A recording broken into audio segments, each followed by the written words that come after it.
A little birdie told me that you want to learn how to make DIY patches. Well, I got you. I'm going to show you how to make them right now. You're going to need a few things first, okay? You're going to need a craft knife, which could be like an X-Acto knife or like a box cutter. Some sharp. I personally like the X-Acto knife. It's pretty sharp. It does everything that I want it to do. You're going to need a cutting board. You're going to need some denim that you do not give a shit about. It's got to be like worn the fuck down. You can go to the thrift and buy some cheap pair of jeans for like maybe like $3. You know, we just need some scrap denim. We need some sort of fabric to work with. If you don't want to use denim, a good buddy of mine uses canvas for his patches, and that works well for him. But I have always personally used denim or some sort of very thick material. For the paint, I'm going to use acrylic paint. I recommend you to use some sort of fabric paint that works well with you. If you can't have fabric paint, you could get some acrylic paint, mix it with some fabric softener. I've heard that works, but I personally only use just straight up acrylic paint. It lasts for me because, little known secret, I barely wash my vest. Don't tell anyone. I only wash it after shows or after I'm really sweaty. Well, you didn't hear that from me. Another thing we're gonna need are some sponge brushes. Those sponge brushes we're gonna need to dab on that paint, right? You're also gonna need some sort of paper. I personally use like sketchbook paper because it's thick enough where it can withstand acrylic paint, but it's also thin enough where I can see the stencil that I'm making, right? You're also gonna need a pen or a pencil. You're gonna need tape as well. I recommend painter's tape or packing tape. So you're gonna need that too. I forgot to mention that. Okay, back to what I was saying. And I believe that is everything you need to make your own DIY patches.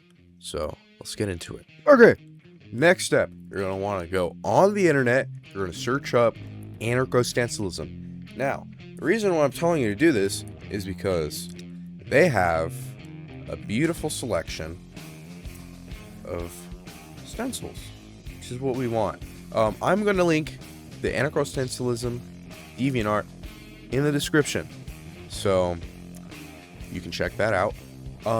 So yeah, they have all their stencils separated by genre, which is awesome. Now we're just gonna have to find a stencil that we're rocking with. Okay, I found the patch that I want to make. I want to make a crowbar patch. Here we have a crowbar stencil. Now our next step is to get a sheet of paper, and we're gonna trace the stencil. If you're on a desktop or a laptop, it's important to scale the patch, the stencil to size, because the size is gonna dictate how big the patch is gonna make. So I would say that like this would be like a decently sized patch. This would also make a decently sized patch, but it's up to you. It's up to you. But yeah, just remember to scale it, because however big your stencil is how big the patch is gonna be. Okay, stencil has been made. Crowbar. It doesn't look the greatest, but you can make as many mistakes you want on a stencil, because the only thing that matters is that it looks good when you cut it out. So let's go and cut this out.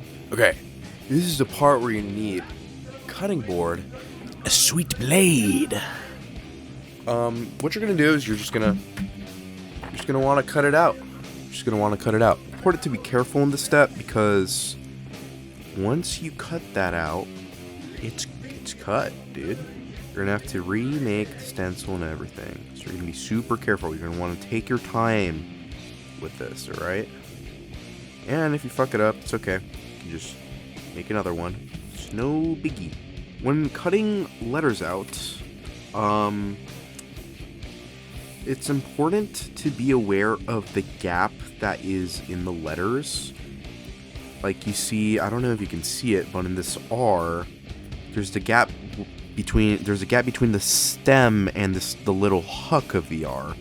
Got to be very aware not to cut too close to that hook, because then it'll bleed. Okay, now our next step, now that we have it all cut out, is to actually paint the design on to our fabric. Okay, so now what you're going to want to do is you're going to want to find yourself a workstation.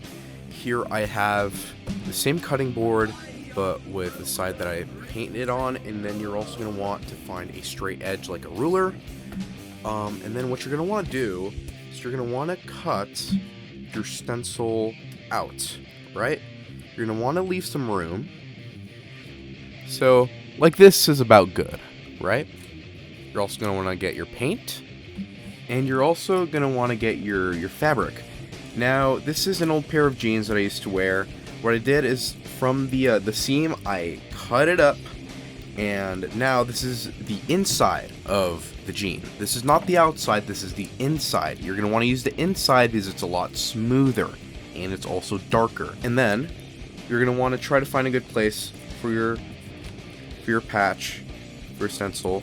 Now, since this is a blank canvas, basically right now, anything's going to work. But I'm going to scoot this over to like a corner. This looks perfect. And then we're going to grab our tape, and we're going to want to tape the edges to the fabric so this does not move anywhere, okay? Okay, so it might look different because I found an old sheet of scrap fabric that I was making patches on, and I want to keep using it. At this point, you're going to want to get your sponge brushes, and you're going to want to decide what colors you want your patch to be. So I was thinking for the lettering, I'm going to use white. And then for this thing in the middle, I'm going to use yellow. Okay, so unfortunately, it appears that the white paint that I had dried out. So I'm going to have to go to Walmart and buy some new white paint, and then I can finish this video. Alright, we got our white paint. We're just going to do a little dollop of it on the side. We don't really need that much. Oh, oops, take this plastic off. A little dollop here on the side. Like that. Okay, so now what you're going to want to do, right, is you're going to get your sponge. You're going to dab a little bit on, okay? Dab a little bit on. Not much. You don't need much. And what we're gonna do now, let's get that even on. Even. Okay. So now what we're gonna want to do now is we're gonna create a base coat. Okay. A base coat is a very thin layer just to set the paint on the fabric. What you're gonna do to make this coat, you're just gonna want to go really fast. You're just gonna want to go really fast. Thin layer, all right? Like that. You don't need to get it all covered. You just need a thin layer of paint. It doesn't matter if there's a lot of paint on it, you just need a thin layer of paint. Okay? Just a thin layer. Oh, I just noticed that there is a little bit of a cut on this design and the W for crowbar. So we gotta be cautious now not to get that bleed. So I'm just gonna hold it down.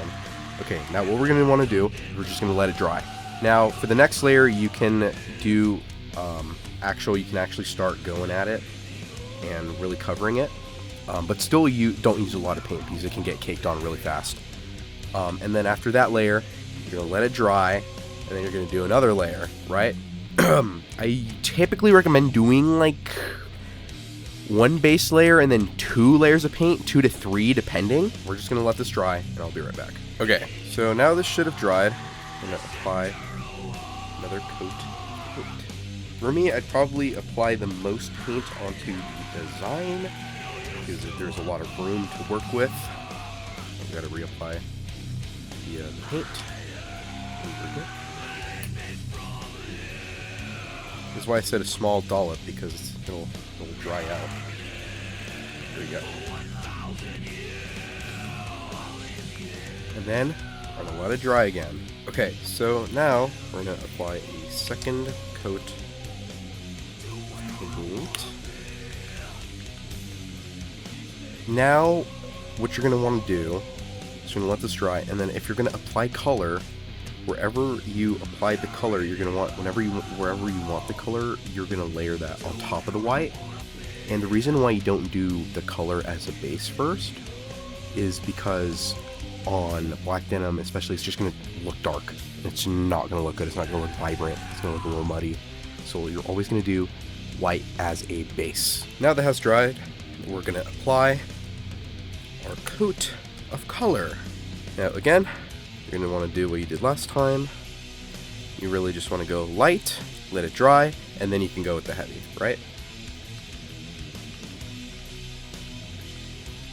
Gotta be really careful not to let the color bleed into the letters. I might have let it bleed into the letters a little bit, but we'll see. Now we're just gonna let it dry. And then you can apply the second coat, and it should be a nice vibrant red instead of this kind of pinkish color that we have going. Now we should be applying our second to last, or maybe the last coat of paint over here. Now we're just gonna let it dry. And you always want to make sure before peeling off the tape and peeling away the stencil that the paint is completely dry, or else the wet paint will smudge, or it will completely just wipe on the denim. It's not going to stay.